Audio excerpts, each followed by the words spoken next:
गुलामगिरी पुस्तक की सफलता से उत्साहित होकर ज्योतिबा फुले ने सन 1873 में सत्यशोधक समाज की नींव डाली।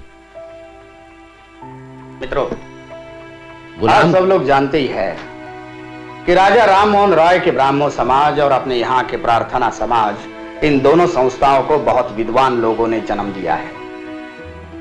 उनका ध्यान ऊंची जाति के सुधार पर लगा हुआ है। वहां 101 बात उन्हीं सुधारवादी जमा हो गए हैं।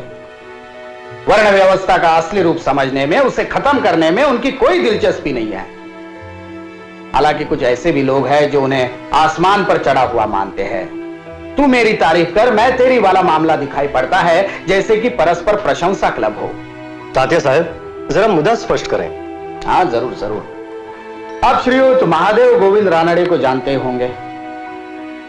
एक प्रसिद्ध सुधारवादी है। मेरे उनसे एक बार बातचीत हुई। राव साहब, मैं आपके दूसरे विवाह के सिलसिले में अभिनंदन करने आने वाला था, लेकिन मन नहीं हुआ। अब महाराष्ट्र के सुधारवादियों के नेता है। अगर उद्दंडता माने तो क्षमा करे, लेकिन मेरी समझ में यह बात नहीं आई कि जब आपकी उम्र का पुरुष 11 साल के कन्या के साथ विवाह करता है तो सुधार का काम आगे कैसे बढ़ता है? लोग आपका सम्मान करते हैं, आपको मानते हैं, इसलिए किसी ने कुछ कहने का साहस नहीं किया।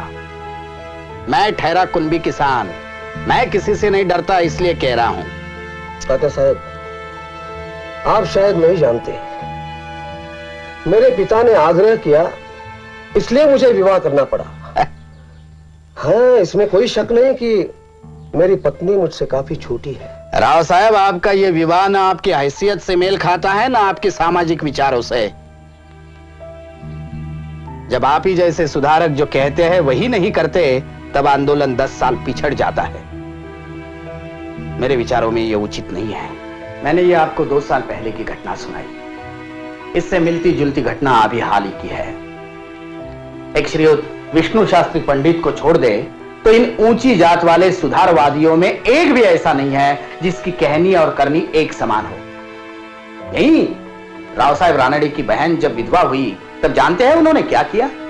तात्या साहब, मैं आपके तर्क समझता हूं, मगर सच्चाई तो यह है कि हर आदमी इस विवाह के विरुद्ध है। आप तो जानते ही हैं कि पुणे शहर में लोग मुझे धर्मद्रोही कहते हैं। अपनी बहन का केश वपन मैंने होने नहीं दिया। इस पर ब्राह्मण मंडली भी मुझ पर खाड़ खाए बैठी है। इस हालत में अगर मैं उसका पुनर्विवाह करा दूं तो समझ लीजिए कि ब्राह्मण मंडली छत्ते से छूटी मधुमक्खियों की तरह मुझे डसना शुरू कर देगी। और इससे आप खौफ खा गए और अपनी बहन की जिंदगी बर्बाद करने को तैयार है। राव साहब, आप उसे मजबूर कर रहे हैं कि वो जीवन का सर्वोत्तम समय घर की अंधेरी कोठरी में स्तोत्र भजन का अनंत पारायण करते हुए गवा दे। बेहद अकेलेपन से जूझते जूझते एक दिन खत्म हो जाए। राव साहब, अगर आप यही करने पर आमादा है तो मैं कहूंगा आपसे बड़ा पाखंडी कोई नहीं है। आपकी सिर्फ जीभ चलती है, पांव नहीं। आप लोग राव साहब और राव बहादुर की उपाधियां पाने के लोभी हैं। समाज के नेता कहलाकर हार पहनने की लालसा रखते हैं आप। झूठ मूठ के नए सुधरे हुए आधुनिक विचार के कहलाना चाहते हैं आप। राव साहब, क्या आपकी आत्मा को ब्राह्मणी कट्टरता और कर्मकांड चाटकर साफ कर चुके हैं?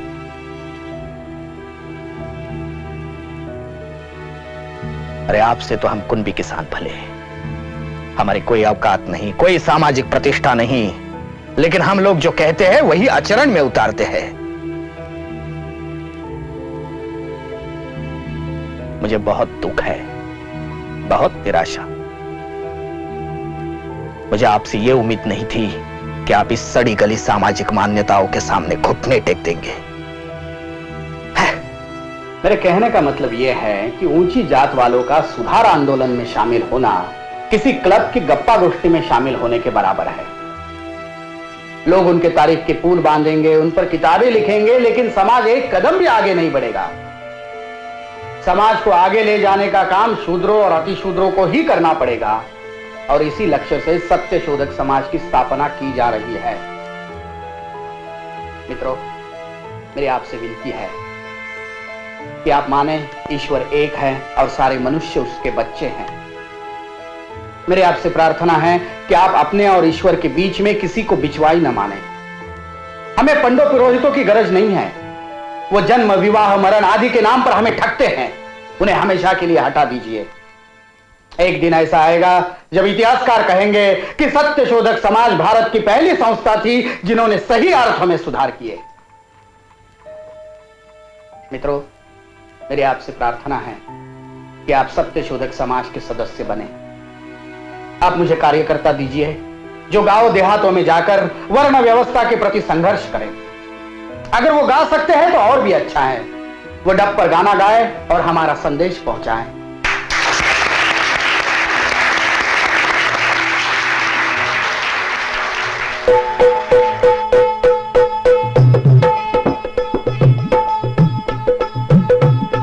है सूर्य बड़ा ही नेक, देता जो सबको उजाला एक। चांद भी होते नहीं अनेक, मेघ का जल भी सबको एक। क्यों न सब मानव हो सब एक जी जी जी, क्यों न सब मानव हो सब एक जी जी जी, क्यों न सब मानव हो सब एक जी जी जी जी जी जी। मनुष्य है ईश्वर का वरदान, सभी को सिरजा एक समान। खोखली ब्राह्मणपन की शान, झूठ है छुआछूत की बात। कहे ज्योतिबा सच को पहचान जी जी जी, कहे ज्योतिबा सच को पहचान जी जी जी, कहे ज्योतिबा सच को पहचान जी जी जी जी जी जी।